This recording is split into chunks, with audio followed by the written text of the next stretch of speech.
¿Qué pasa cuando en vez de aire es lo que hay en el hemitórax es sangre? ¿No? Entonces vamos a tener un hemotórax, ¿no? Cuando la lesión, ya sea por arma blanca, ya sea por contusión o ya sea por armas de fuego, ¿no? En su trayecto lesiona de repente una arteria intercostal, ¿no? O de repente lesiona el mismo pulmón, ¿no es cierto? Entonces puede haber un sangrado, ¿no? Y la acumulación de sangre en el espacio pleural se va a denominar hemotórax, ¿no? Y hay una entidad particularmente que se llama hemotórax masivo, ¿no? La que tenemos que tener en cuenta porque al igual que el hemotórax a tensión, también es una situación de extrema emergencia en la cual se tiene que actuar de manera inmediata, ¿no? Entonces, cuando tenemos la presencia de sangre en la cavidad torácica, ¿no? Vamos a tener la siguiente eh, semiología, ¿no? El paciente va a presentar principalmente inestabilidad hemodinámica. ¿Qué quiere decir esto? Que va a presentar signos de choque hipovolémico, ¿no? Recordemos que es sangre lo que está acumulando, ¿no? Entonces el paciente estará taquicárdico, ¿no? Estará con tendencia a la hipotensión, ¿no? Entonces son signos de inestabilidad hemodinámica, ¿no? También habrá dificultad respiratoria, ¿no? Porque la sangre que está acumulada desplazará al pulmón, ¿no? Entonces este colapsará y el paciente entrará en disnea y hipercapnia, ¿no? Puede presentar alteración ya del estado de conciencia, no olvidemos que es un paciente con choque hipovolémico, ¿no? Puede estar omnibulado, semiconsciente, ¿no? O ya llegar inconsciente el paciente. Y en el hemitórax afectado, ¿no? A la auscultación, obviamente que ese pulmón como está colapsado, pues obviamente no se va a poder escuchar el murmullo vesicular, entonces este estará abolido, ¿no? Y a la percusión habrá una matidez, ¿cierto? Una matidez a la percusión y a diferencia de un neumotórax, las vibraciones vocales en este caso estarán disminuidas, ¿no? Porque el líquido en realidad, ¿no? No es un buen conductor de sonido, entonces esta disminuye, ¿no? Entonces esa va a ser la clínica que va a presentar estos pacientes. Entonces, al igual que un hemotórax, nos vamos a apoyar de una radiografía de tórax para poder determinar, ¿no es cierto?, qué grado de hemotórax tenemos. Lo vamos a clasificar más un rato, pero lo que estamos revisando ahora es el hemotórax masivo. ¿Cuándo vamos a considerar un hemotórax masivo? ¿No? Cuando a nosotros introducir un tubo de tórax, ¿no? Vamos a obtener 1500, ¿no? En promedio de contenido sanguinolento, ¿no? Entonces, sabemos que, les decía que tenemos un paciente con antecedente, imagínense un paciente con antecedente de trauma torácico, ¿no? Por decir una herida de bala, por decir, ¿no?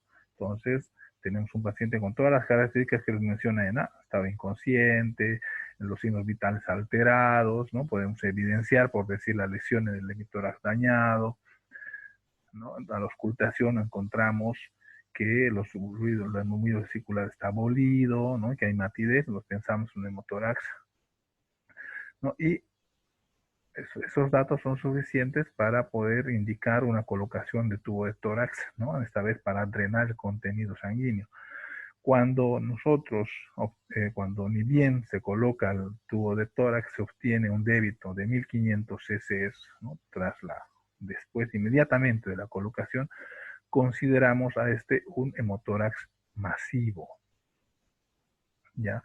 O cuando una vez colocado el tubo de tórax, ¿no? Hacemos un control del débito que va a venir, ¿no? De la sangre que viene por el tubo, y si si el débito viene en razón de 200 cc cada hora, ¿no? Durante las primeras 4 horas de observación, ¿no? Entonces también se va a considerar un hemotórax masivo.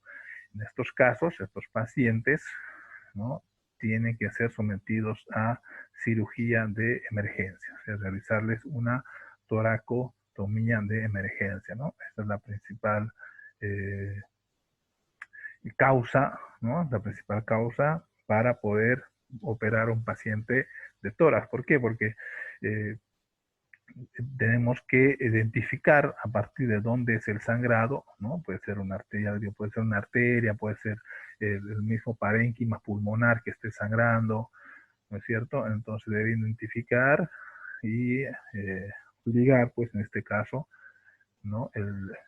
Cohibir de alguna manera la hemorragia, ¿no es cierto? Entonces la indicación de toracotomía de emergencia, ¿no? Entonces eso, ojo, porque siempre les hago la pregunta en el examen, ¿no? Entonces, cuando tenemos un paciente con hemotórax masivo, la indicación es de toracotomía de emergencia, ¿no? Y cuando consideramos hemotórax masivo, ya les digo, ¿no? Cuando colocado el tubo, tras que se coloca el tubo, viene 1500 de sangre o en la observación a las 3, 4 horas viene en razón de 200 cc por cada hora. Entonces es indicación para que ese paciente sea operado de emergencia. ¿Ya? Pero si no es un hemotórax masivo, podemos clasificar nuestro hemotórax en grados, al igual que hemos revisado lo que es el hemotórax, ¿no? También vamos a poder clasificar en 3 grados. En este caso vamos a dividir el hemotórax en 3 espacios con líneas horizontales, en este caso, ¿no? Entonces, cuando tenemos un grado 1, vamos a ver que la imagen, cómo se va a proyectar una radiografía por una imagen radiolúcida, ¿no? A diferencia del aire, que se ve como una imagen radiodensa, ¿no? El aire se ve como radiolúcido y el líquido, cualquier líquido, como radiodenso, ¿no? Tiene que quedar claro. Entonces, en esta imagen acá, que nos muestra una radiografía, algo que es muy llamativo es esta línea, ¿no? que en términos radiológicos se llama nivel hidroaéreo, ¿no?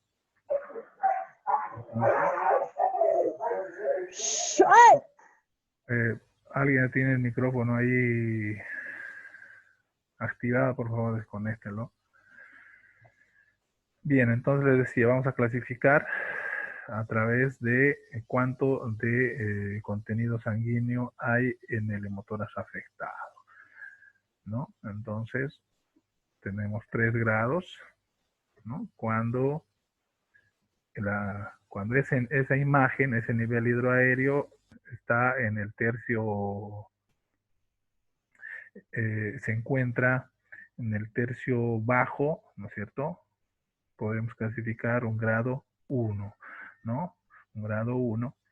Cuando llega hasta el tercio medio, un grado 2, y cuando ocupa casi todo el hemitórax, un grado 3.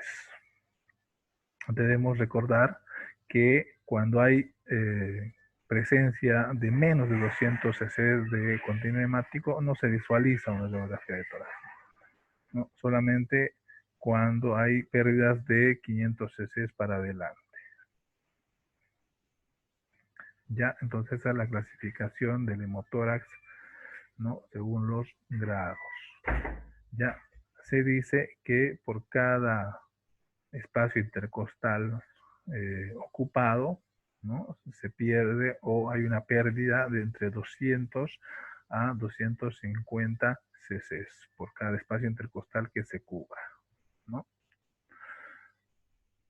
Entonces, al igual que el hemotórax, la conducta va a depender mucho del grado, ¿no? En un grado 1, como hay escasa cantidad de sangre en el espacio pleural, se puede optar por la observación del paciente, ¿no? Hacer unas radiografías seriadas cada 8 o cada 12 horas, ¿no? Para ver si esto aumenta o solamente queda ahí, ¿no? Se puede reabsorber esa sangre.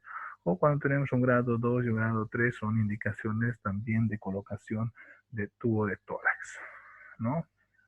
El procedimiento, pues ya les mandé el video para que ustedes lo puedan revisar al detalle, ¿no? Cómo se coloca un tubo de tórax, pues van a ver que ese tubo de tórax se conecta a un sistema de atrapamiento de una trampa de agua que se llama, ¿no? Se lo van a ver ahí en el video. Yo mañana les explico con mayor detalle, ¿no? Y si tienen alguna duda también lo resolvemos mañana. Entonces esos son los grados de hemotórax.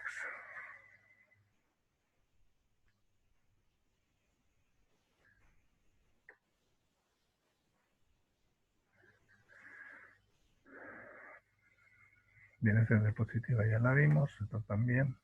Obviamente que tendrá que tratarse al paciente, ¿no? Les decía, ver cómo están los signos vitales, ¿no? Si hay un paciente que está con tendencia a la hipotensión, tendrá que hacer reposición líquidos, ¿no? Tipo cristaloides, unos casos, como les decía, cuando hay un hemotórax masivo, tendremos que ya pensar en pasarle de transfusión sanguínea, ¿no es cierto? Y en el caso de hemotórax masivo, la toracotomía de emergencia, ¿no?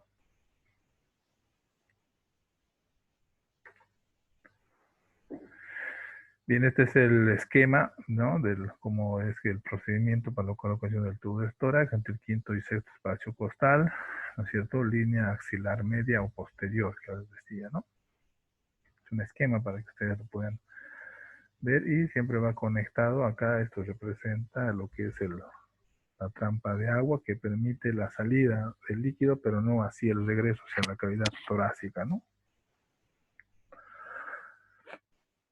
Acá otra vez lo menciona lo que es el drenaje inicial. Cuando es de 1200 a 1500, se considera un hemotórax masivo y es indicación de cirugía, ¿no? O cuando hay de 200 a 300 cc cada hora durante 4 horas, también es indicación de cirugía torácica de emergencia.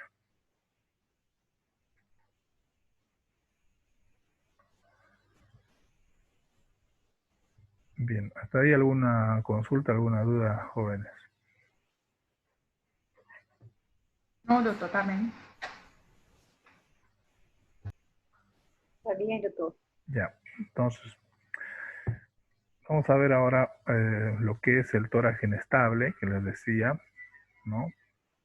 Que también se produce cuando hay un traumatismo a nivel de la parrilla costal, ¿no? Entonces, cuando hay fractura de dos o más costillas, ¿no? En dos o más segmentos de la misma costilla se va a considerar un tórax inestable, como pueden ver ahí en la figura, ¿no? Cuando hay este tipo de fracturas, ¿no? Ya sea que involucre dos o más costillas y las mismas costillas en dos o más segmentos, se considera un paciente con tórax inestable. Obviamente esto lo vamos a ver en una radiografía de tórax, ¿no? ¿Cómo se va a manifestar esto clínicamente? Con lo que se denomina la respiración paradojal, ¿no es cierto? Este segmento fracturado, ¿no? Va a eh, producir un movimiento inverso al normal cuando nosotros respiramos. Sabemos que cuando uno inspira, ¿no? El tórax se abomba, ¿no es cierto? Y cuando uno expira, el tórax se deprime, ¿no? Pero lo que sucede con la respiración paradojal es que este segmento fracturado, ¿no? Realiza todo lo contrario, ¿no? Cuando el paciente inspira, este segmento se deprime y cuando expira, este segmento se abomba, este segmento fracturado, ¿no? Eso se considera la respiración paradojal, que va a ser propia de lo que es el tórax inestable.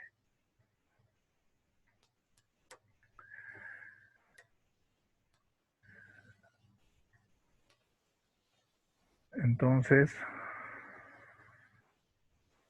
se considera también una indicación de colocación de tubo de tórax, ¿no? Porque como hay fractura en varios segmentos costales, ¿no? Se considera a este paciente que en cualquier momento pueda realizar un hemotórax, ¿no? Eso decía que por debajo de cada costilla siempre está lo que es la arteria intercostal, entonces puede en cualquier momento desgarrar, ¿no? Y puede producir un hemotórax. Entonces uno se adelanta y coloca un tubo de tórax para evitar esa complicación, ¿no es cierto? Entonces ese es el tratamiento frente a un tórax inestable. Entonces aquí tenemos acá tenemos una gráfica, ¿no? Que nos muestra, aparentemente han hecho una cirugía de osteosíntesis de las fracturas costales, ¿no? Han fijado la patilla costal.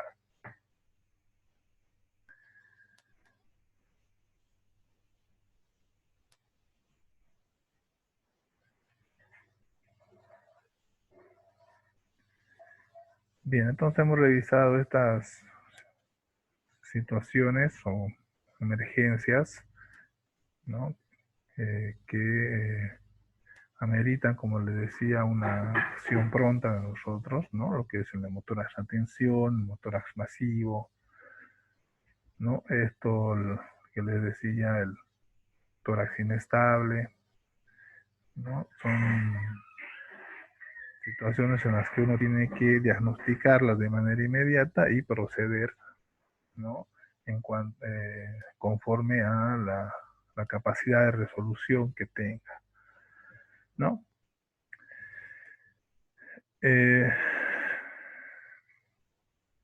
Ya hablamos del hemotórax, los grados de hemotórax, ¿no? También puede haber otras situaciones más leves, menos complicadas, como una simple fractura costal, ¿no? En el cual no haya ni neumo ni hemotórax. Entonces, en esos casos, ¿no? Simplemente habrá obviamente que dolor a la inspiración por parte del paciente y en estos casos el tratamiento es simplemente la observación, ¿no? Cuando solamente hay una fractura simple costal. ¿Ya? Entonces puede haber dolor a la palpación en el segmento fracturado, puede haber crepitaciones o deformidad, ¿no? Pero en general la ventilación está conservada, ¿no?